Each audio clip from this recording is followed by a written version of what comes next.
Did you know, Harriet, that there are over 320,000 men in the National Guard today? No, I didn't. And did you know that every member of the Guard reports for training with his unit at least once a week and receives pay for it? No, I didn't. And that they now have an aviation branch called the Air National Guard? Did you know that dinner is ready and it's time to go to work with our 1847 Rogers Brothers silver plate? No, I didn't. And that America's finest silver plate is 1847 Rogers Brothers? That I did.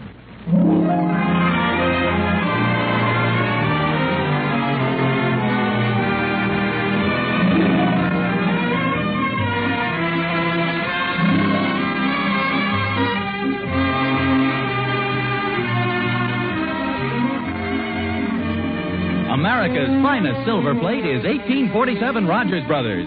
From Hollywood, International Silver Company, creators of 1847 Rogers Brothers Silver Plate, presents The Adventures of Ozzie and Harriet, starring America's favorite young couple, Ozzie Nelson and Harriet Hilliard.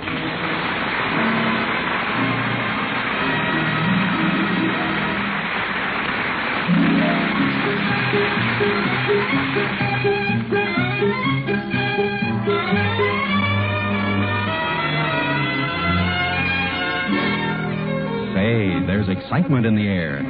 A mysterious change has taken place in the vicinity of 1847 Rogers Road. Remember the friendly old elm tree in front of the house? Well, it doesn't look friendly anymore. The full moon shining through it, and on one of the bare branches is a big black owl. And the old dependable weather vane on top of the garage. Gee, it looks different now. I'm not sure if it's a weather vane or not, the way the shadows fall. Could be a witch on a broomstick. Oh, it's spooky out tonight. In the Nelson kitchen, there's an atmosphere of feverish activity and excited preparations. What are you looking for, David? We're trying to find some paper bags, big ones. Well, look in the bottom drawer there. There, that's a good one, Ricky. Yeah, but what'll I do with the potatoes?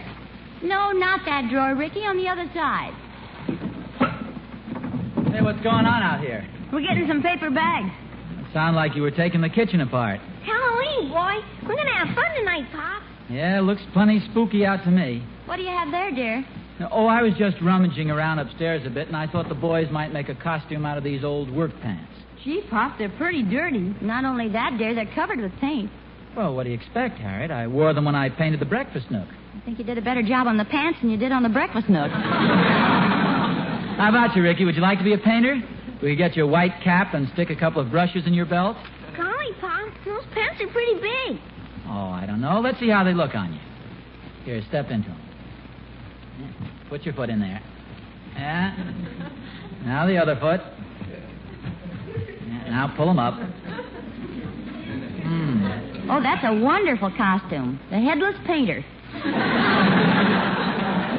Anyhow, Pop, we don't need costumes. We got masks, that's enough. Well, you suit yourself. We used to wear costumes when I was a kid. That's just for little kids, Pop. Me and David are going trick or treat. Trick or treat? Sure. We ring a guy's doorbell and say trick or treat. If he doesn't give us cookies or something, we let him have it. There you are, dear. That's Halloween, 1948. Sounds more like Chicago, 1925. It's a lot of fun, Pop. Didn't you used to do that when you were a kid? No, David, as I recall, we used to go in more for the real spirit of Halloween. You know, the spooky, scary stuff. What do you mean, Pop? Oh, I mean, we'd find some old haunted house and go prowling around looking for ghosts and stuff. You sure were brave, Pop. Oh, not necessarily, David. Pop, did you ever see a ghost? Oh, I won't say I saw a ghost, but I will say I saw something. A spook? I don't know. It was white and shimmering, indistinct. It wavered back and forth.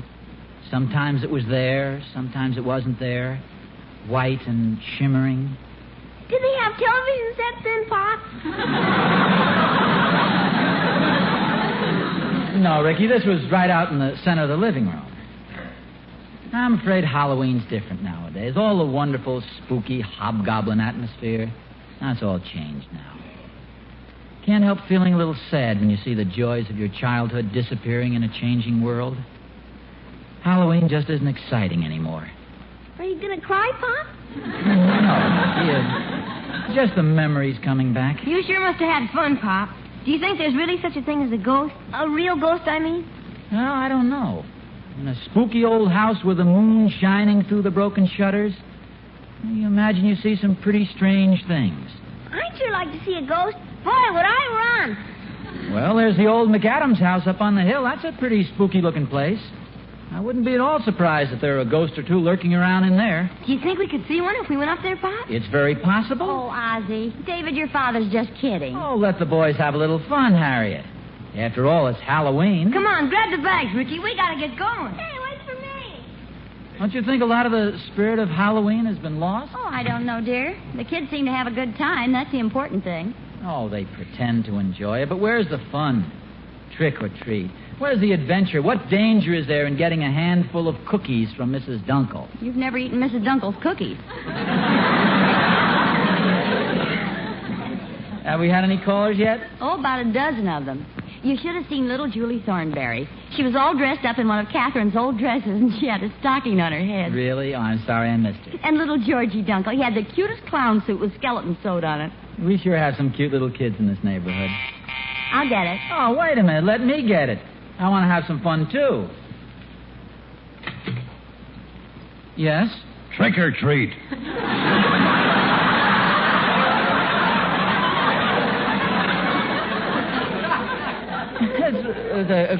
Wait a minute. Aren't you a little big to be playing trick or treat? Trick or treat. How old are you? 53. Who ever heard of a grown man playing trick or treat? Well, my little boy's over on the next block. I'm just helping him out. You don't even have a costume. What do you think I am, a child? Come on, trick or treat. It's a little unusual. What happens if I don't give you a treat? Well, I sneak back later and ring your doorbell.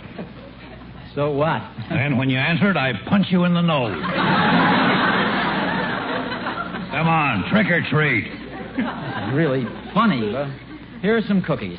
Only 3? Well, they've got to go around. There are other children, too, you know. Okay. Oh, they're chocolate. My kid likes chocolate cookies. Thanks. Well, that's all right. How old is your little boy? 25.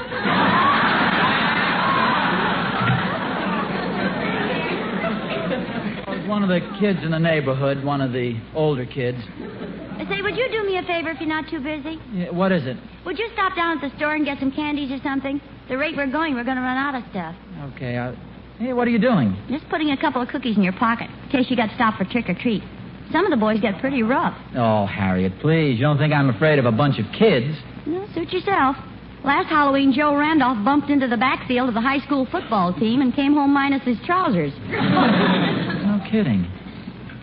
I understand they have a pretty good team this year. Why don't you just take these 4 cookies, just in case? You better give me 2 more. The ends might be with them.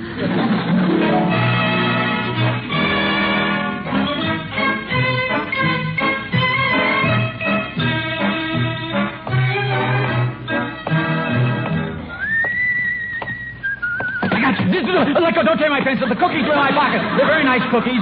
Wonderful cookies. What's this about cookies? Oh, it's you, Thorny.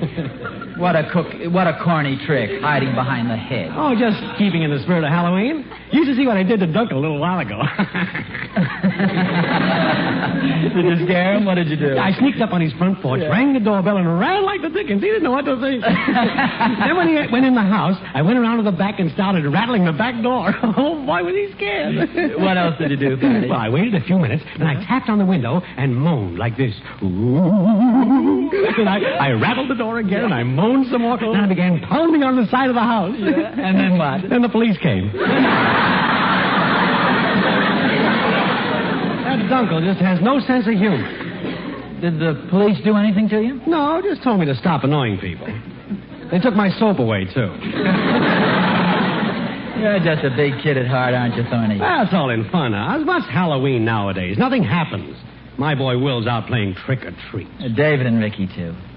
Somehow Halloween sort of lost the old kick. Yeah, it sure isn't like it was when we were kids. You know, there was an old haunted house in our town, and every Halloween us kids used to go prowling through it. Really spooky. Sure, that's the real spirit of Halloween. Now, you take the old McAdams place up on Franklin Avenue. There's a perfect haunted house.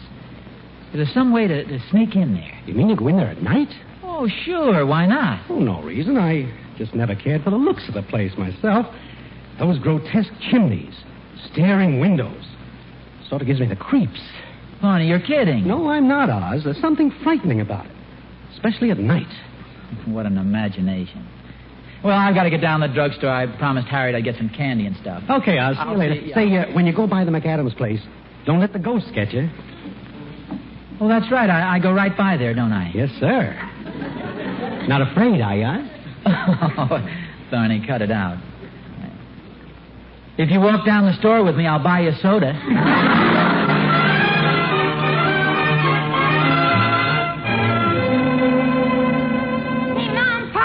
McAdams' place and we saw a ghost. A real ghost? A ghost, a real ugly one with sharp teeth and a long nose and pointed ears and hair all over his face. At first we thought it was Pop. That's the nicest thing anybody's ever said about me. I mean, we thought it was you trying to scare us. Oh, boys, don't be silly. You guys probably saw the moon shining through the window, and your imagination did the rest. Okay, go up and see for yourself. Yeah, why don't you, Pop? Yeah, why don't you, Pop? Well, I'd be glad to, except I promised to take your mother to the movies. Since when? Well, that is, I've been thinking about it all day. There's a wonderful triple Halloween show at the Bijou. The Son of Frankenstein, Dracula's Daughter, and A Date with Judy. I wasn't counting on the movies, dear. In fact, I'd much rather you go up and give us a report on the ghost. Oh, it's so silly. Go ahead, Pop. Have some fun. Go ahead, dear. Well, okay. If it makes you happy, I'll go up and visit the haunted house. Hooray for Daddy! I thought for a minute there you were getting scared, Pop. Oh, David. Oh, just remember this, boys. There's not a cowardly bone in your father's body.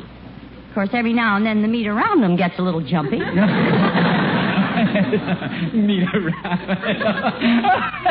What am I laughing at?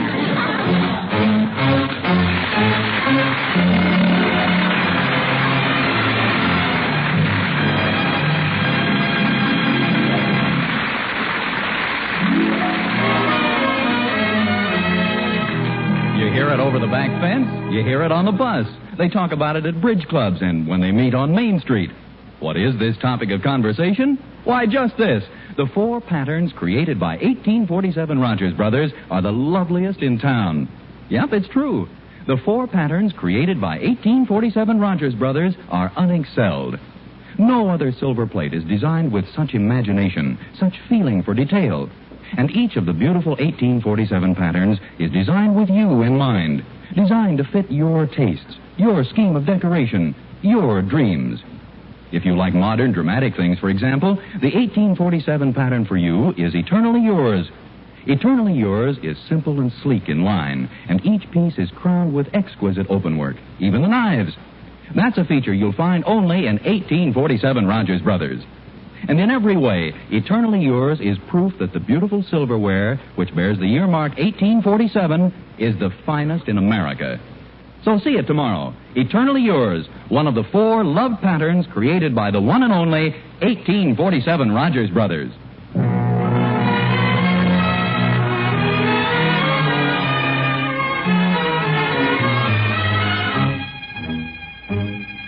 Warning to all ghosts. Beware, Ozzie Nelson will get you if you don't watch out. Yes, indeed. Ozzie Nelson, arch enemy of all ghosts, goblins, spirits, and similar supernatural phenomena, is on the march.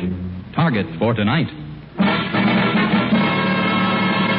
the ghost that walks in the old McAdams house. See the courageous Ozzie as he strides firmly across the porch of 1847 Rogers Road. Chin up, flashlight swinging at his side. Down the steps, down the walk. And now he stops. Every muscle tense, eyes alert, nose twitching. A white, filmy object moves out of the darkness. Who's there? It's me, Mr. Nelson. Oh, hello, Emmy Lou. I came over to show you my Halloween costume. I'm going to a party. Where are you going, Mr. Nelson? Oh, I'm on an errand for the boys. Oh, the boys. They went up to the old McAdams house tonight, and they think they saw a ghost. Really, Mr. Nelson? Yeah, I'm going up there, to prove to them it was just their imagination. You're going in that spooky old house tonight, alone? Well, of course. Evidently you haven't heard the story about the McAdams place. Well, I've heard some silly rumor it's supposed to be haunted or something. But it is, Mr. Nelson. I heard the whole story from the people who live next door. The story goes that years ago in Scotland, in the old Haggis Castle, the young and beautiful Lady Jane McAdams had a quarrel with her lover, Douglas McDingle McCampbell McTavish. A Scotchman. Yes, as much. Well, anyway, Lady Jane pushed her lover, Douglas McDingle McCampbell McTavish, down the stairs. Down, down, down he went, his head banging on each stone step. Thump, thump, crunch, crunch. His bagpipes mournfully playing, the Campbells are coming. As he lay at the bottom of the staircase dying, Douglas McDingle McCampbell McTavish, or as they called him, Mac, as he lay at the bottom of the staircase, he took an oath. Oh, I'd swear a little myself. He took an oath that he'd follow Lady Jane wherever she went. His spirit would always haunt her. Where did she go? She came here to the United States and built the old McAdams place. No. And they say that on nights of a full moon, like tonight, the giant ghost of Lord McTavish returns. And while the eerie notes of bagpipes ring in the night air, he prowls the house in search of Lady Jane.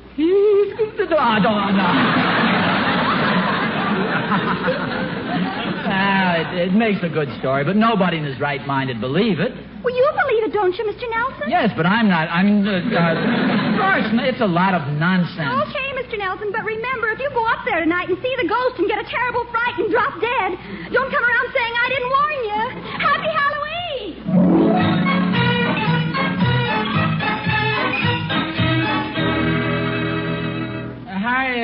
Harriet. Oh, hello, dear. You back so soon? No, I haven't gone yet.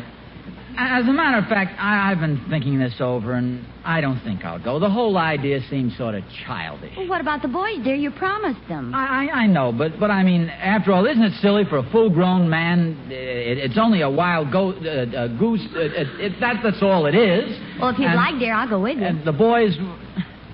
What did you say? I said I'll go with you. There are times, Harriet, when a man likes to be alone. Oh. Well, all right, dear. Get your coat. This isn't one of those times.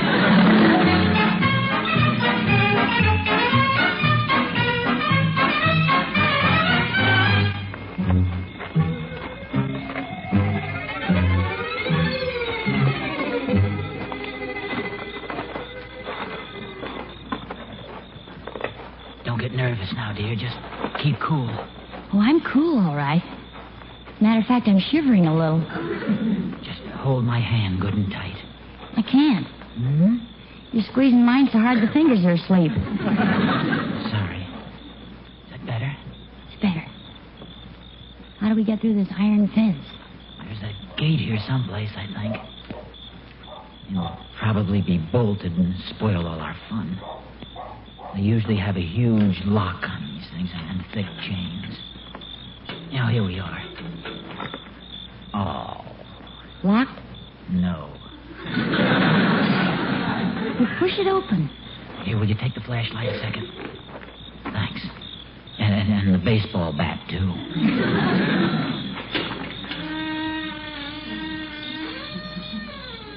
Ooh.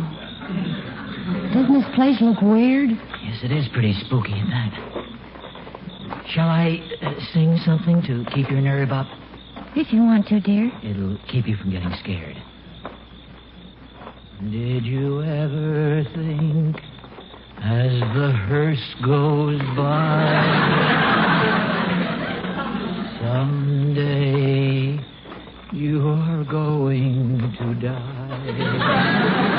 There's a spook in the meadow. Dear. Shh. It might frighten the ghost.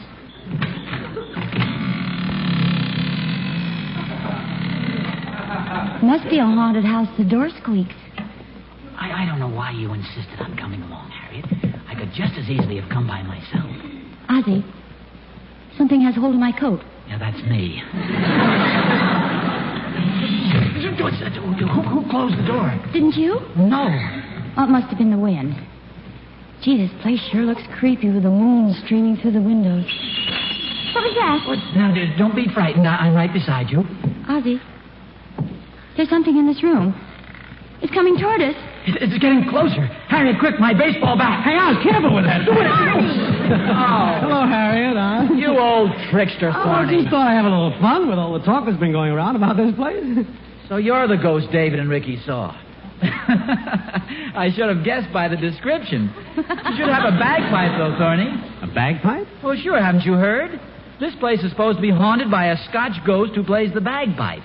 And each night he comes down the stairs playing some old... Well, you do have one, Thorny. Where is it? Oh, you sure play awful. Worse than you think. I don't play at all. Did I hear a bagpipe? Listen, I can hear it plain as day. Ozzy, up there, the head of the stairs. The ghost! The ghost of Lord McTavish. Well, we've seen it. Let's go. Well, let's all keep calm about this. We'll just be quiet. Oz, let's push it. It's getting late, Thorny. Let's get out of here. Ozzy, you're carrying my coat. Wait! Oz, the door won't open. I keep turning the handle and it won't open. Stop it, Thorny. You've got hold of my nose.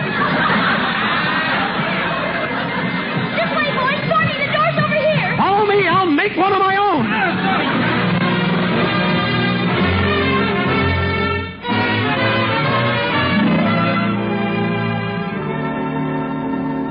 More coffee, dear?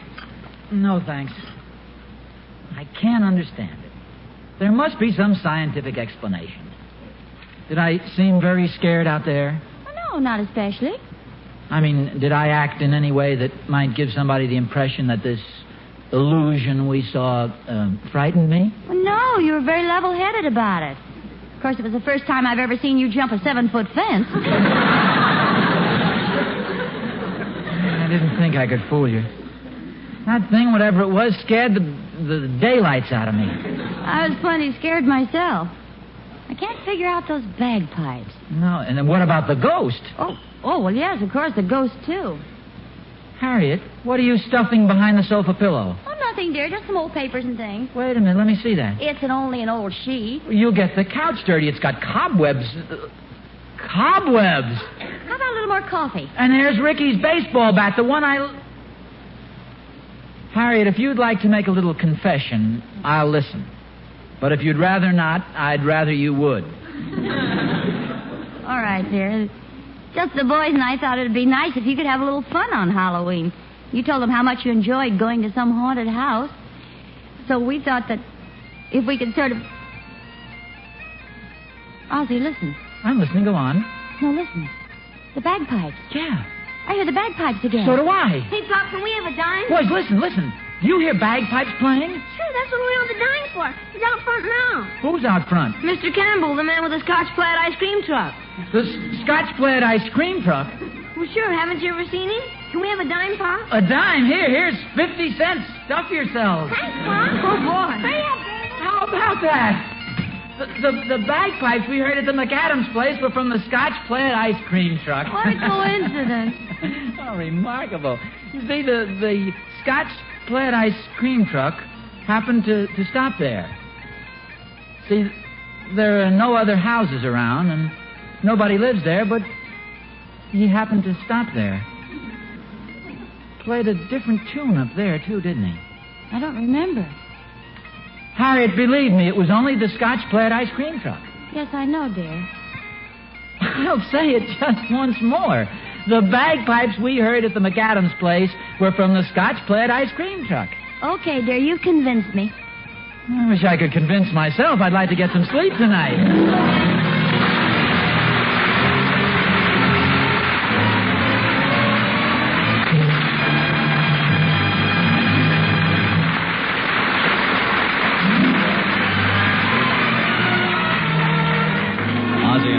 We'll be back in just a moment. Well, I don't know how you feel about it, but I kind of hope the bagpipe music didn't come from the Scotch plaid ice cream truck.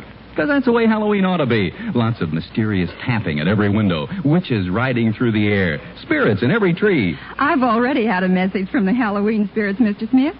Last night on my way down Rogers Road, a voice spoke to me suddenly out of nowhere. Honest? What did it say? Beware. If you don't give us a special treat on Halloween, we'll spirit your new set of 1847 Rogers Brothers away from you. beware. Hey, now, there's a smart ghost if there ever was one. You mean I have a smart son if there ever was one.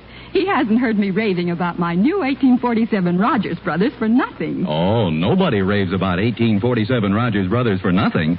There are all kinds of good reasons for getting excited about it. 1847 is the finest silver plate in America, you know. No other silver plate in the world can match its beautiful features. Features like the exceptional height and depth of the pattern ornament, and the extra luster, perfect weight, and balance of each piece. Those are the features that make 1847 Rogers Brothers really more like solid silver. And don't forget the price of 1847 Rogers Brothers, Mr. Smith. Oh, impossible to forget that, because it's so unusual. 1847 prices haven't gone up since 1945. Not a single penny. So, no matter how you look at it, 1847 Rogers Brothers is the silverware you want for your home. It's the best, the finest silver plate in America. Famous 1847 Rogers Brothers.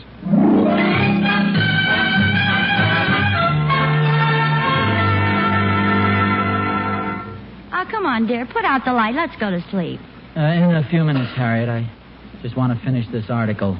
Debunking the spook. Debunking the spook? Yeah, the man who wrote it spent the night in a house that was supposed to be haunted.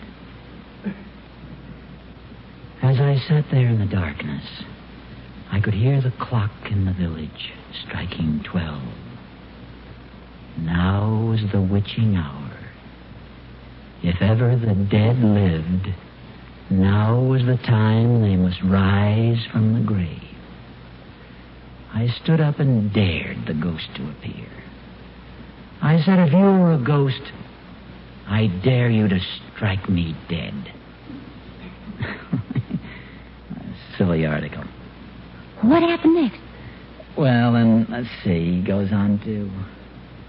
Yes? The article ends right there.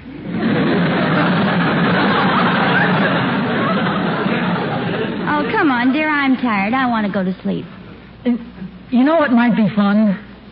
Let's sleep with the lights on tonight.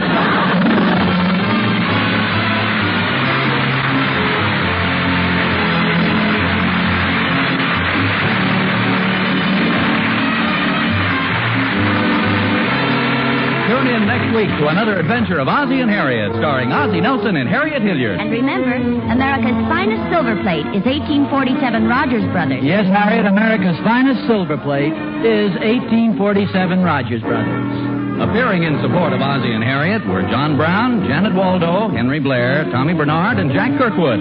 Original music was composed and conducted by Billy May. This program originates in the Hollywood studios of the National Broadcasting Company and is also broadcast over the Trans-Canada Network of the Canadian Broadcasting Corporation. This adventure of Ozzie and Harriet will be transmitted to our men and women overseas by shortwave and through the worldwide facilities of the Armed Forces Radio Service. The Campbells are coming. No, Lord McTavish. Ozzie? It's a ghost. Ozzie, wake up! What's so racket, Mom? Daddy's having a nightmare. Is that what he's doing? That noise really scared us. Well, it frightened me, too. Okay, now we're even.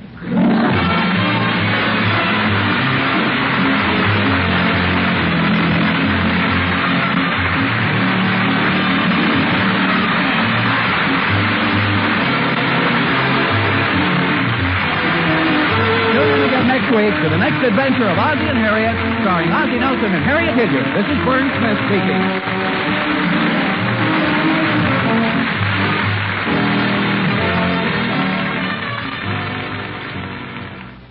This is NBC, the National Broadcasting Company.